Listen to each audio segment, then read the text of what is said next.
don't forget to read books. And drink water. Oh god, I don't have my water. And be you! You're off your game. You don't have your water. How are you going to finish the video, Belle? I can't do it, and I can't get it either. The sink is in the sink, and my camera's out of focus, and I'm just a mess, and you just include this all in the video. Well, I mean, hey, we're doing an impromptu news video. We threw it Needs together, water. might as well.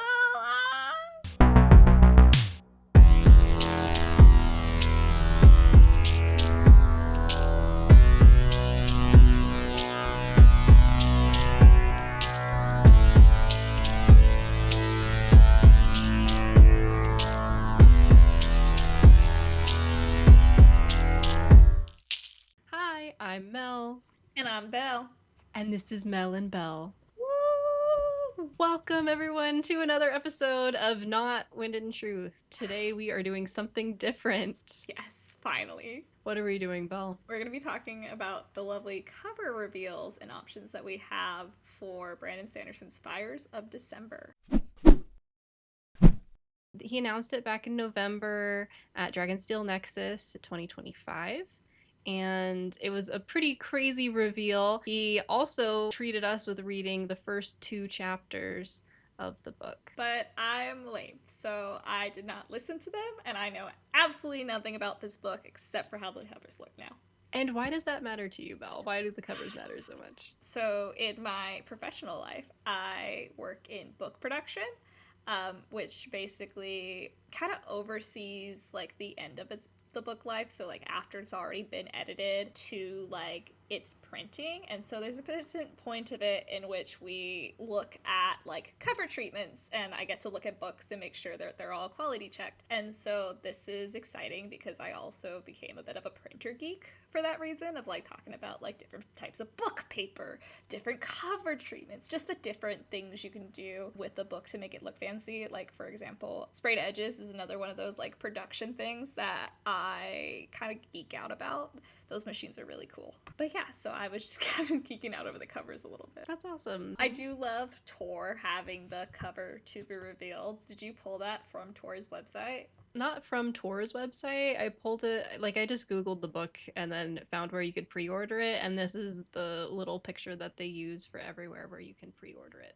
They have it on their Instagram. So fun fact, their cover to be revealed, many people might already know this, but that is going to be the separate edition that is published by Tor. Kind of like how you have the paperbacks for like any of the secret projects, Trust in the Remote Sea, Yumi and the Nightmare Painter. Those come in separate paperbacks they can buy at like Barnes & Noble at your everyday store. Basically, those are sold and distributed by Tor because Tor does own some of the rights to the books. I'd love to get a look at their contracts and see how they work this out. But Brandon Sanderson has also the rights to the book in terms of like doing the special edition printings. So when people go online and they go to pre-order this book outside the backer kit and they go look and they see this is not the cover that we're talking about. Like this, I mean, obviously this isn't the cover, but like Tor's cover is going to be different from the cover that fans are voting on right now. Yeah, I think Frugal Wizard would probably be the one I always think about when I think about different covers. Because, like, you know, Frugal Lizard, it looks so cool in the Secret Project edition with the blue and everything. But then when you look at the paperback edition that Tor sells, it just, like, the kooky font on the cover, which is fun, but I prefer the Secret Project version. Yeah, I have a few of those because I didn't do the original backer kit. The Cosmere was still new to me during that first, big, massive backer kit that Brandon Sanderson had done. I have the paperback versions of those that came out later, and I bought them either at Dragonsteel Nexus in 2024 or from Barnes & Noble, and those covers are very different. So that's the difference here. That's what I have is the Tor cover, is what you're saying. And it basically is just like who has the rights to sell and distribute to the main populace, which is going to be Tor. I mean, it makes total sense now talking about it, but that's just dots I hadn't connected before. Brandon Sanderson is a little weird. I love talking about the way he's kind of changing the production world because I feel like he is one of, if not the only author who has decided to split off and make his own publishing company. Right now on BackerKit, you can vote Mm-hmm. to decide which of these two covers Brandon Sanderson is going to be publishing. So that's pretty exciting. I've never heard of a fandom choosing book covers before, but this is the the fandom that seems to be the first for a lot of different things, and so it seems pretty fitting to me. Before we get started, let's talk a little bit about the book itself, some of the things that were revealed or what we know about it so far. And then let's go into Belle's nerd kingdom, nerddom. Thanks. You're Make me feel welcome. mighty special. So, the first thing that we learned or that we know already is that this is the third book in a short series of Hoid's Travails. The three books in this Hoid's Travails is Trust of the Emerald Sea, Yumi and the Nightmare Painter, and now this new Fires of December. I knew that. That's not new for you yet? No, no. I distance myself a little bit from like the plot and the main character and stuff, but I know like the general overall vibes. Maybe. Not really. Okay, well, I might be spoiling you a little bit. That's okay. So, since we have the first two chapters out, we get to see into a little bit of what the voice is for this book. We know, since it's part of Hoid's Travails, that it's going to be in Hoid's voice. This is just a short little quote, hopefully not too spoilery for you, Belle. There's lots of these little Hoidisms where it's very specific. You can tell that Hoid's the one telling the story. You're probably expecting December to run. It's how these stories normally go. The young heroine sneaks out at night to find her fortune, leaving the town and avoiding marriage to a man clearly her inferior. Alas, in the real world, such escapes are rare. So I just thought that was pretty cool. That's a fun one. Just the way Hoid tells stories. So here's some more Hoidisms and there's actually more in just these first two chapters. I don't know if jokes are funny when you have to explain them, but I thought maybe you could help me explain this one a little bit because I didn't fully understand it. Saying that the father had been a passing sailor with the charm of a sonnet, but the moral character of a limerick. I mean, from context, I assume that means he was charming, but not very moral. But I don't know. I just thought maybe you'd appreciate this one especially. No, you're getting it. I feel like a sonnet is a very traditional type of poem that has very strict rules. So I feel like it's a little bit more prim, a little more proper. I think charming is definitely a good word for it. Romantic is another word that I get. I feel like a sonnet is, there's a lot of romance sonnets out there. Meanwhile, a limerick is going to be more like whimsical and funsies, and sometimes they have snarky little things to say. So I feel like this is like, they are very charming and very like romantic and prim and proper, but they're very questionable in terms of the moral character, and in fact might even be a little quirky. There's some other really good ones, like this one here in the middle. I know you and I have had conversations before about Brandon Sanderson's prose. Yeah. And just these Hoidisms, I wonder if there's something about putting on the Hoid hat opens up Brandon Sanderson to writing with different ways of speaking. I thought that the first two chapters, like this excerpt that he had released and read at Dragonsteel Nexus, were full of really good metaphors and really rich prose. I like to think of it as like a karate master, like chopping boards. You can give him 3 boards and he can chop all the way through the 3, or you can give him 3 boards and if he wants to, he can only chop through the 1. And I feel like that's what Brandon Sanderson has going on for him, is that he has the capability to be poetic and wane and waxing all day long, but he decides to write simplistically to make his books more understandable, and I really appreciate that, especially in terms of like his whole goal of trying to make high fantasy, which is a traditionally hard to read genre and difficult to get into. It has high barriers to entry, specifically because of the prose and a lot of times the high language and ideas that it uses, and trying to bring that to a more general audience, which is exactly what the Cosmere is. So I can appreciate him for that. I love that. I hadn't heard that take from you before, so that's really awesome. It is forever changing.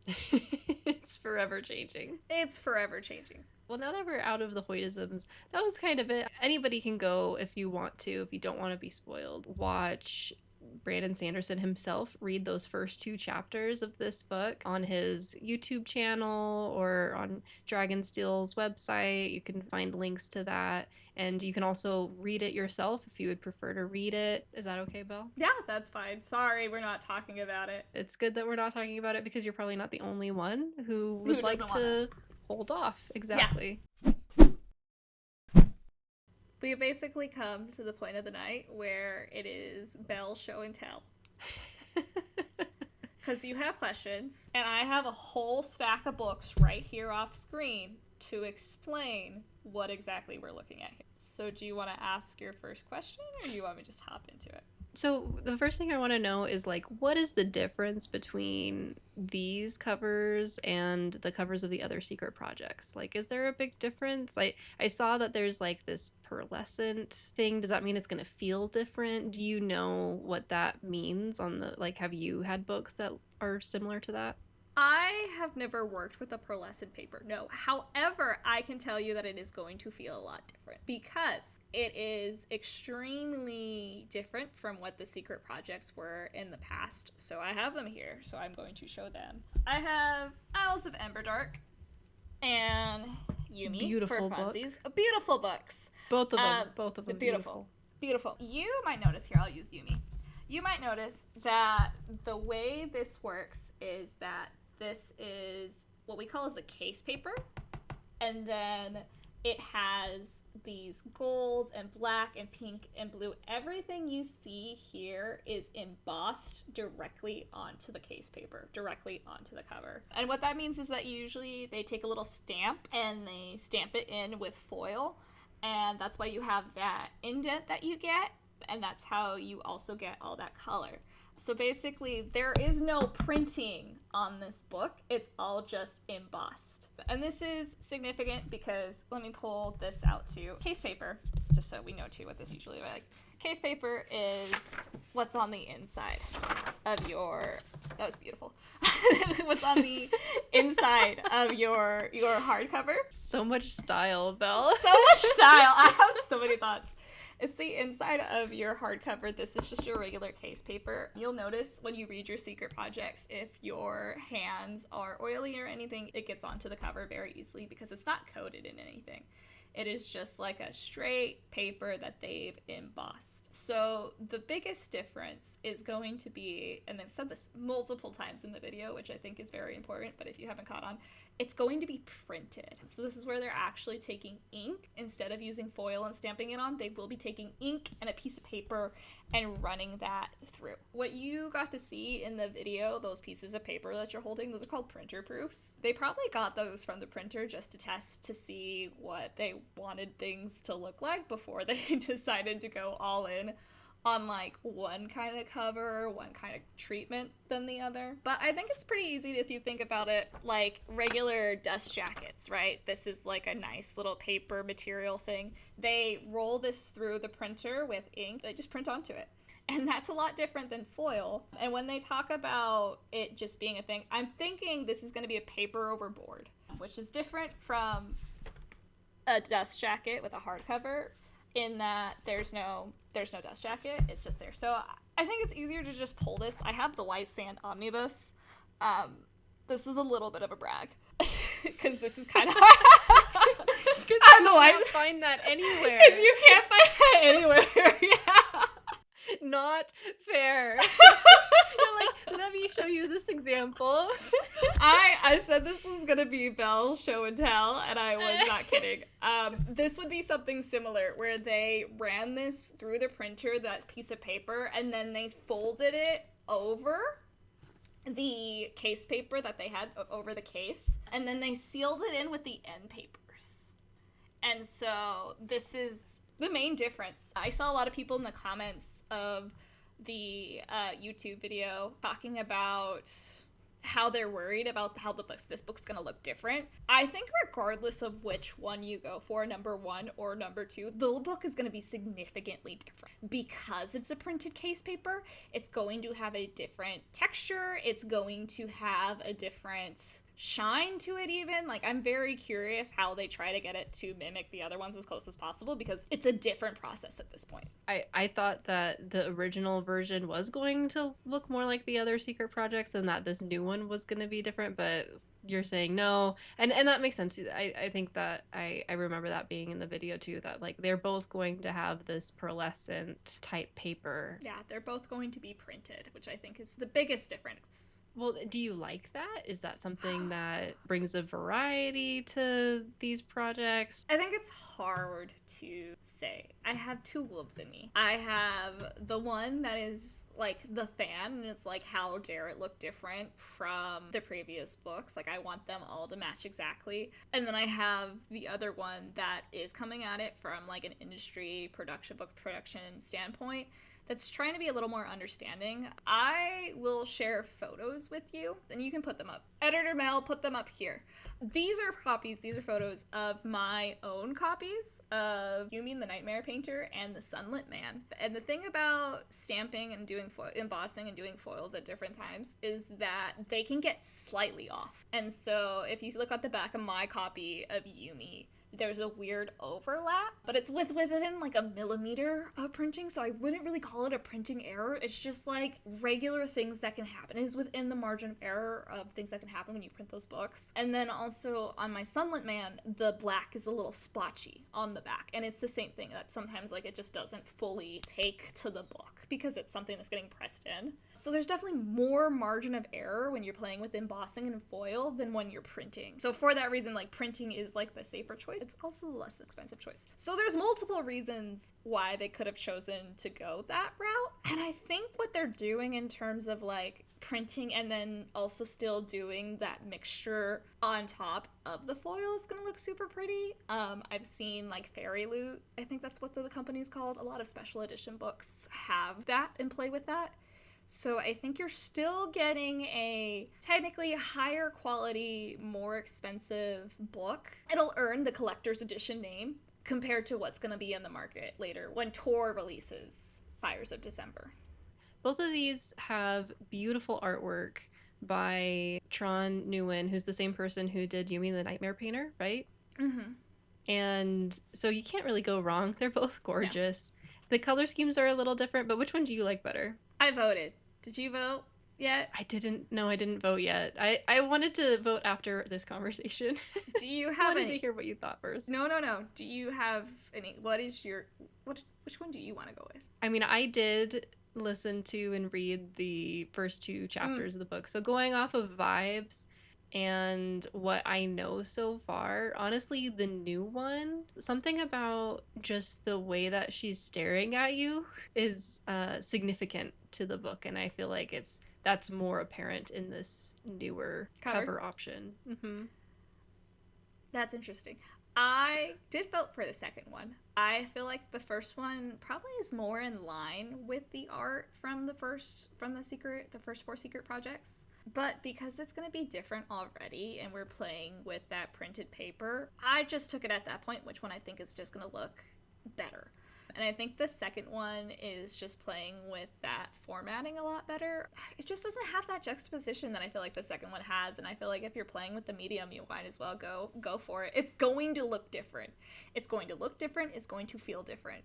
So might as well just go for it. You know, looking at it closer to the sketchiness, like the fact that it looks hand-drawn, I think that's just beautiful. I love it. It's gorgeous. It's a gorgeous book. I think another thing to keep in mind on these ones, and I don't know if this is intentional or not, but the title isn't on the front cover yet, and I feel like they are probably going to put that in, and it's probably going to change things. That's my only thought. I don't know where they're going to put it in. Maybe they don't have it. If they don't have it, that's definitely a departure from the other secret projects. We'll see. You know, I hadn't noticed that, Belle. Yeah, like on the newer option, would they put Fires of December like on her forehead? In the old one, it's very obvious. You just pop it on the bottom. Yes. In this one, it's a little more less obvious. I don't know. If it's not going to be on the cover, that's already like a further departure. I do enjoy that they're trying to make the spines line up at least, so that when you line them up on your shelf, they'll at least look the same. And I was comparing to just kind of looking at like the difference between the spines as it currently is, and it feels like the spine design is pretty in line with the other ones. I'll take it with no complaints there. So you mentioned gold foil. So Yeah. I know what gold foil is, right? Of course. But in the recent video that is linked on the backer kit page, there is a mention of spot UV.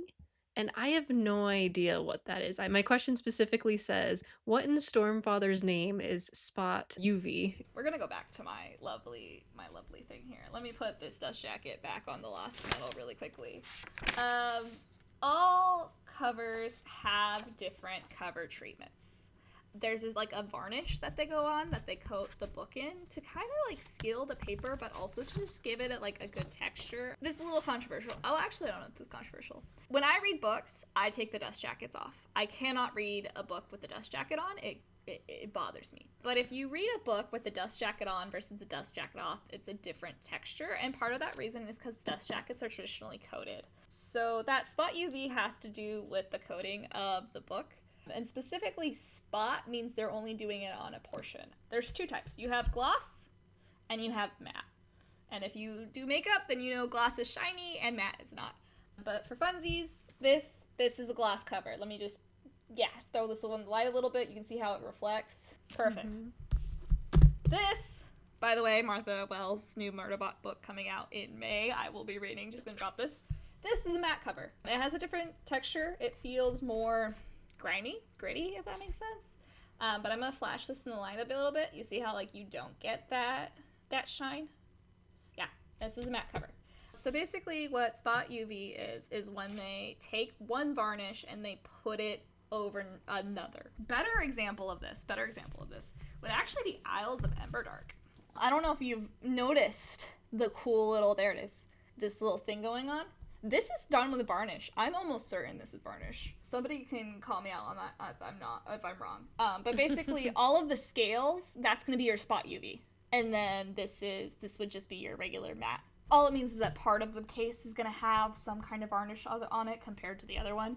Usually they do that traditionally with title names and author names, or like if you have specific elements on the book cover that you want to pop out, that'll do it too. Now that you say that and explain that, I have seen that on books. I just had no idea that that's what spot UV meant. Like, do they call it that because they use like a UV light to cure it or something? Or... Probably. You know, that's a good question. I haven't asked that far. It is spot, and usually it's a gloss. My last question for you is like, what are your thoughts about having the fans pick the cover? Like, it's interesting to me because I always had the thought that the cover it gets decided earlier. You know, if this is going to be published like later this year, right? How does that timeline work out, and what are your just general thoughts about allowing fans to make that choice? When is The Fires of December, the regular release book, coming out? December 1st. Okay. Ooh, that's an interesting one. All right. Good questions. In terms of like the fans choosing, depending on your public, I can't talk industry, right? Everybody does it differently. But hopefully the author gives approval and the author is given multiple covers to look at, and then the author gets to decide which cover they go through with. They do that at different times of the process. Usually it's during like the editorial phase and they're working on the book, but sometimes if it's a rushed project, they can do it a little bit later too. Typically, you want your interior and your cover to go to press at the same time, as long as the cover gets done by the time the interior gets done. What do you mean by the time the interior gets done? Like the inner front pages? Yeah. So this is actually what my job is and what I oversee. It's called typesetting. Anything you see in the interior of a book is that's not like a Word document. It's put into a specific program and laid out, typeset, to be in book format. So if you have running heads, page numbers, chapter openers, paragraph openers, text breaks, if you have a book with lists, like any individual design is gonna have a different element. I think Brandon Sanderson's books are really interesting, especially the secret projects. Let's pull Yumi's out. Let's pull Yumi's out. Let's talk about this. So, for example, this is a chapter opener.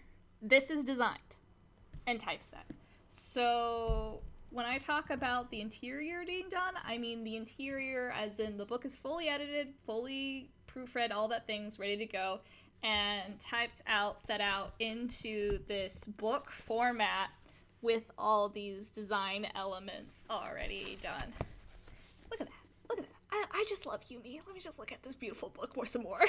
Okay, so those are your interior. When you say Yeah. like your interior gets done at the same time as the cover, that's Hopefully. what you're talking about. Hopefully. And like for marketing purposes, usually you would like to have your front cover done sooner than later so that you can have something for marketing. But some companies, some publishers make a kind of a big deal out of that. They'll do cover reveals, and I think Tor is definitely one of them. So Tor will announce the book and have the cover to be revealed. That thing you showed earlier. If I had a guess, I'd almost want to say that like whichever one we don't go for the secret project printing, they're probably gonna use for the paperback, because it would feel silly to just not use the art. You already have a cover design, might as well use it for something. Okay. So maybe the smart thing to do for me, since I want the paperback after the fact, is to vote for the one. This is all speculation on my part. I don't know what's going on in the minds of Dragonsteel. I think it's really interesting that the guy who's talking about it says he's the art director. I would love to know if Dragonsteel has a traditional official like production team.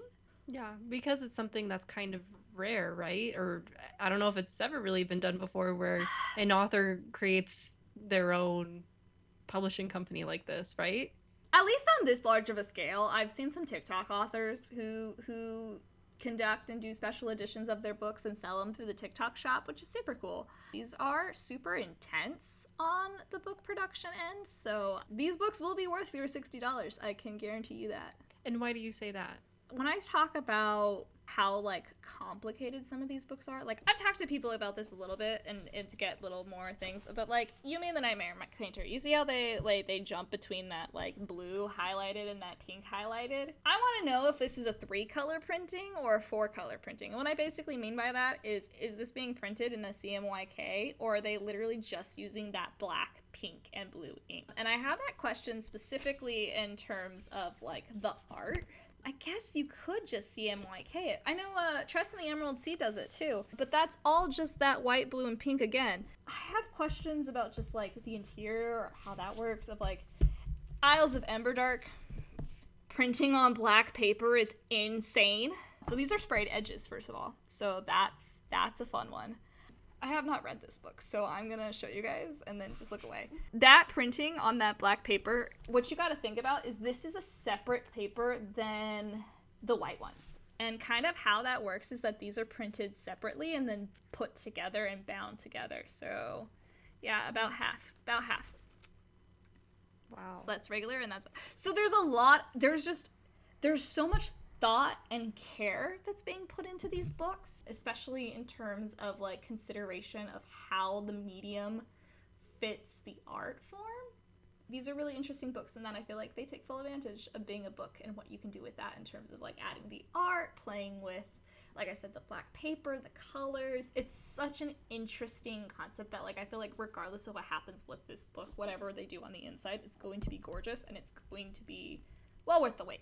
I feel like we're some of the luckiest fans out there, just because we have an author who's really engaged, gives lots of updates, and really engages the fans in interesting ways, like this vote that we're having on these 2 covers. That I've never heard of anybody doing that before, and it brings up the hype for these types of new things. And like you said, with all of the attention to detail that goes into these books, a lot of these things are made for the fans, so that we feel like we're part of it.